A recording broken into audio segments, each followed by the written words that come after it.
In this video, I'm going to show you how to collect a dataset from Kaggle. So to do this, there's actually a few different ways. I'm going to show you the easiest ones.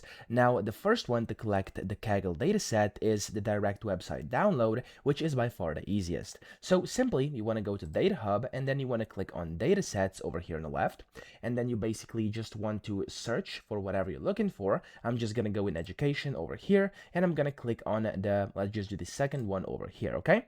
So whenever you click on it, you can just click on the download button top right, and this is going to allow you to basically download this dataset as a zip file, okay? So just like this, you basically collected a dataset from Kaggle. That's the first way. Then the second one is using Kaggle API. So in case you want to do this for some automation or something like this, you could do that as well, but that's more advanced. So I'm going to skip to the third one over here, which is also very convenient. You can find a dataset, and you can just create a new notebook. So you could go to up top right and click on a new notebook inside a dataset you want to explore, and then it's going to open up in a new notebook just like this. And as you can see, it's now over here, and you'll be able to basically collect it in here and view everything. Now you also have the code over here, and you have the data card, and in here you'll basically be able to collect and view the data as well. So those are kind of all the options you have. There's a bunch of different ones. Select one that you like the most and the one that suits you, and then you can start working. So I hope this video helped you out. If it did,